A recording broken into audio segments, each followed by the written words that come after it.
Hey guys, Jose here, welcome back to the channel, and finally I get a chance to review this beautiful handheld. This is the RGB30 by Powkiddy.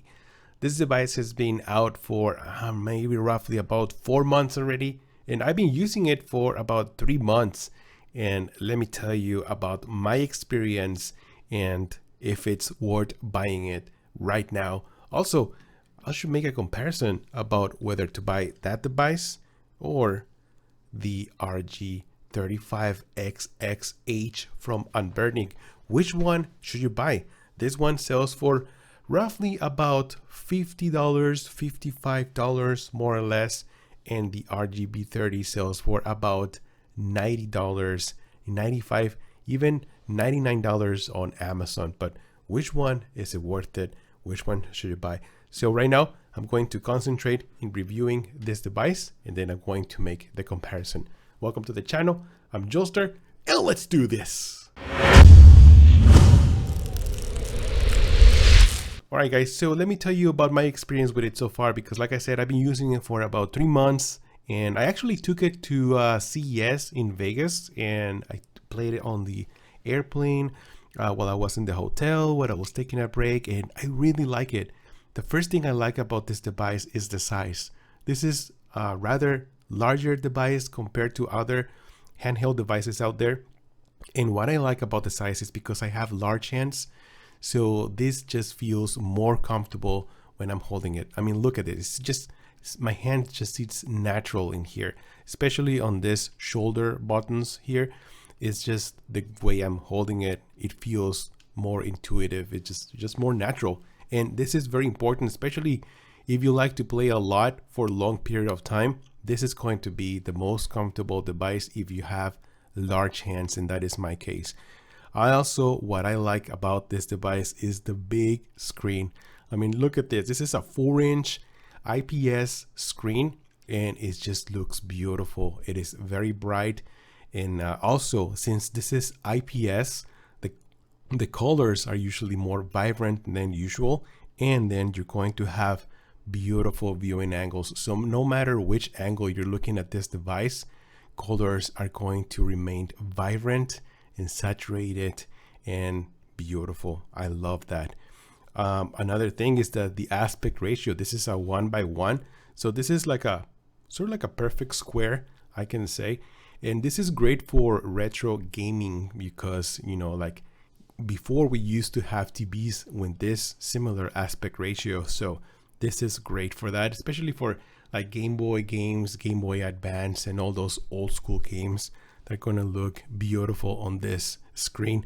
And also what I like is the resolution. This is a 720p resolution, which means that things are going to look sharper, especially like little details or text.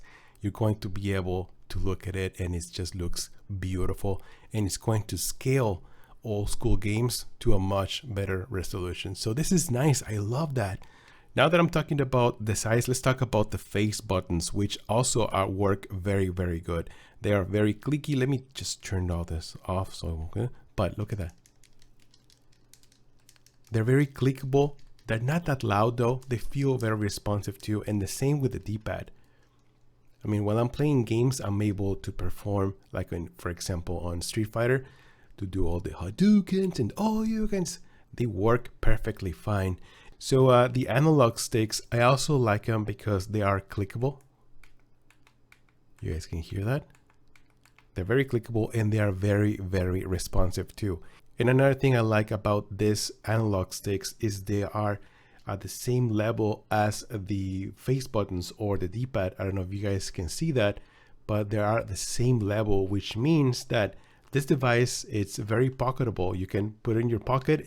The analog sticks, they're not going to be on the way, and they work very, very well. So I like those little details.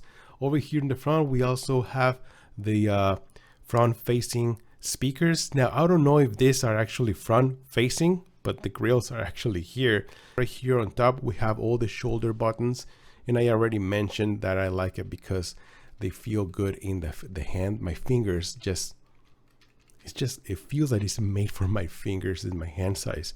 But what I also like is that notice how this the L2 and the R2, they're lifted more a little bit, so which means that you're going to feel it more and it's going to be more easy to access it when you are actually playing this device right here. So I like those little details. Right here on top we have the volume, plus, minus, and then the reset button, and then we have the power button, and then we have this little port right here, which is very important if you like to connect this device to an external, for example a TV or maybe a portable monitor, which I already did. I connected this to OLED portable monitor and it works fantastic. This is a mini HDMI, which you can buy or purchase that cable and just use it to connect it to an external monitor. Right here at the bottom, let's go to the bottom real quick. And then we have two USB Type-C ports. One is going to be for charging and the other one is going to say OTG. This one is if you want to connect external controllers to play with this device. Then we have two SD slot cards for memory. One is going to be for the operating system and the other one is going to be for games. Now what I did is I upgraded the SD cards to more like a name brand, because a lot of people keep saying that, you know, the ones that they give you, they don't work well, they may break.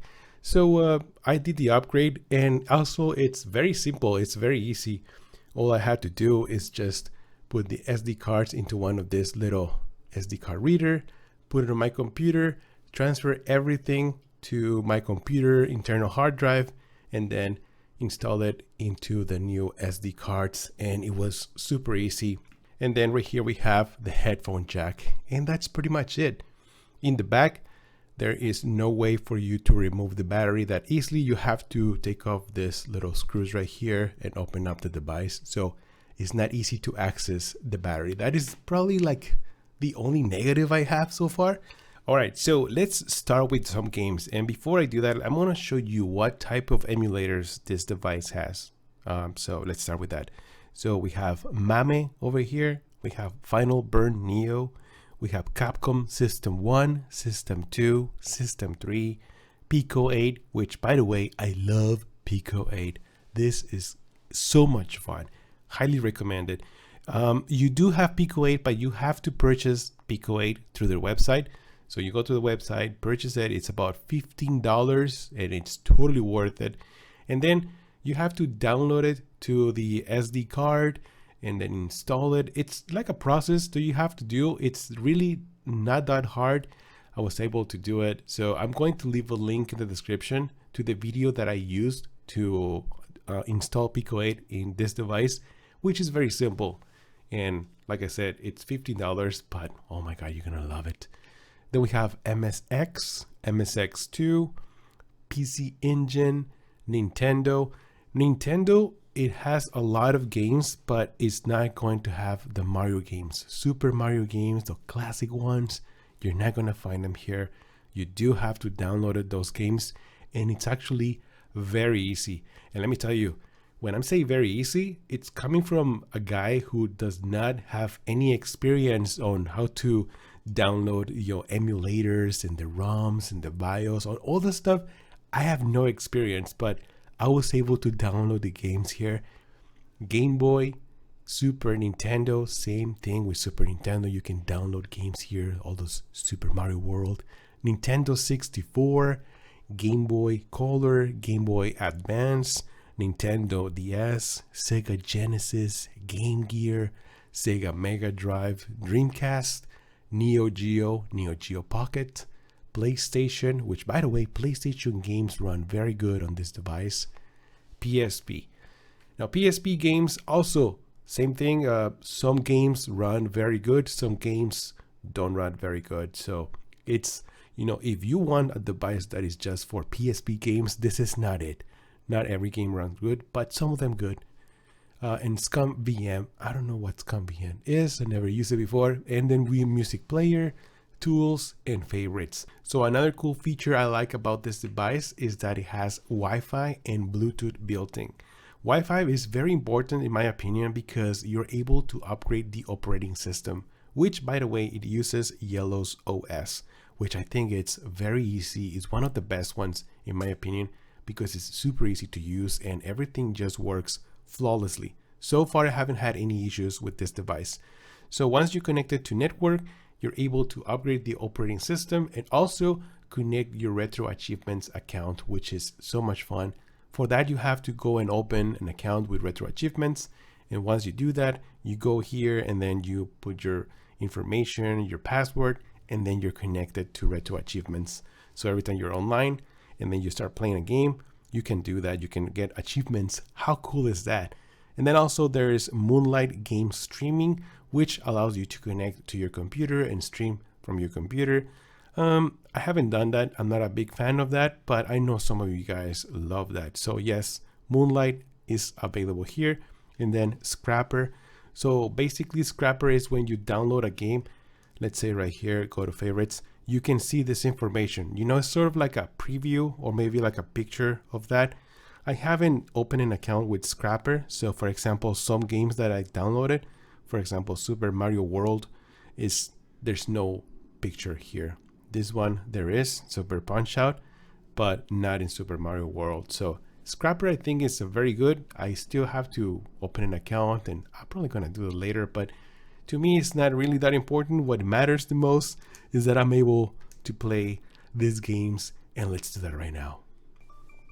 So you guys can see the achievements right here on top. It opened up my retro achievement, which is really cool because yeah, who doesn't like to get some achievements here then showing off on your retro achievements account, right? So this is how Super Mario World looks on this device, and look at that, it looks beautiful. This is a 4:3 aspect ratio right now, so you're gonna have black bars right on top and at the bottom, but honestly it doesn't bother me. I think it looks fine. And look at that, it's very colorful, it's very responsive, and also very bright, which is very important, especially if you're playing like outside during the daylight, or maybe you're in a bright room. The screen is going to look beautiful, amazing. It doesn't really, wait, there you go. It doesn't really matter where you play. So yeah, the black bars don't bother me. You can also change the aspect ratio if you want to, but this is the one that I recommend to use. I think it looks amazing. Now this is Street Fighter Third Strike, and look at the volume on this device. It's very, very loud. So I'm gonna turn it down a little bit because it's just like really loud.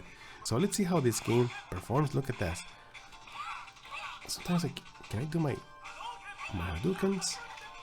My Hadouken! That helicopter kick. Hadouken work best, but honestly I feel like more comfortable playing with the analog sticks. There goes my power. Oh my god, I beat it up with my Super Hadouken! So right now let's play a classic game from PlayStation. This is Lara Croft Tomb Raider. Oh my god, this game, when it came out, it blew my mind, because this was the first time I've ever seen a 3D game like this, and it was beautiful. You know, back then I'm talking about, I think it was like 96 or 97, I don't remember, but I love this game. The movement, it's very, very difficult. I mean, you have to really master this movement, because back then we only had the D-pad. We didn't have the analog sticks to look around. Like over here, like they don't even work, you know. So back then we only had the D-pad, and it was just really difficult. Like this game, if you want to make a jump, you have to like count the steps basically, and then you have to make sure that you press the jump button. Where was it? Oh, this one. Oh yeah. It was just so awkward, and I think that was the most challenging part, because most of this game is like empty places, and then you have to figure it out where to go, the exit and everything. But hey, it was a lot of fun. It was a lot of exploration and a lot of figuring out the controllers. But yeah, you can revive that again, relive it, and just bring back those memories in this device. So yes, I'm playing a Castlevania Dracula X or something. I don't even know. I never played this game, but this is on PSP. And like I said, some PSP games, they run pretty good, but some of them, they don't run that well. So This one so far it runs okay. I noticed there's some parts right here that they don't do it struggles playing this game, and even though it doesn't look that very demanding, but yeah, if you want to play PSP games, keep that in mind. Some of them are gonna work, some of them are just not gonna work, but hey, you can have this, you can play it and have a lot of fun. I like it. Let's try some Dreamcast games. Soul Reaver by Crystal Dynamics. I remember when this game came out, it was so cool. It was just something different, you know. Man, this game runs very good on this device.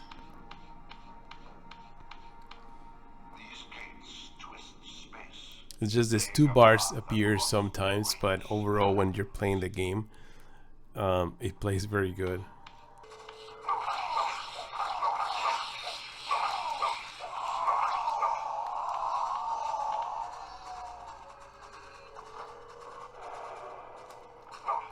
Oh yeah, I can eat them. Oh, I forgot about that. My god. So yeah, if you like to play Soul Reaver, Legacy of Kain Soul Reaver, this device runs it pretty good. Not perfect, but pretty good. Alright guys, so I'm gonna show you Nintendo 64 games because, yeah, why not? Let's see how it works. So far I can tell you that it's there's a lot of stuttering. I don't even know what to do here, to be honest. Oh, I'm kicking it. How do you jump? Like, see, like it stutters a lot. Maybe you can, there's a way to change that, but there's some problems with this game. Oh, what is that? Oh shoot, I don't even know what I'm doing. I'm just pressing the buttons here. But yeah, Nintendo 64 on this device, not the best experience. Oh, what happened? Oh, I think I fell. So yeah guys, there's a ton of games that you can play on this device, but for the most part the Nintendo 64 don't seem to work very well. But if you don't mind that, my god, there's plenty of other games that are just amazing, and I especially love fighting games. Like here I'm playing King of Fighters, and even though I'm getting my ass kicked, no, I actually won.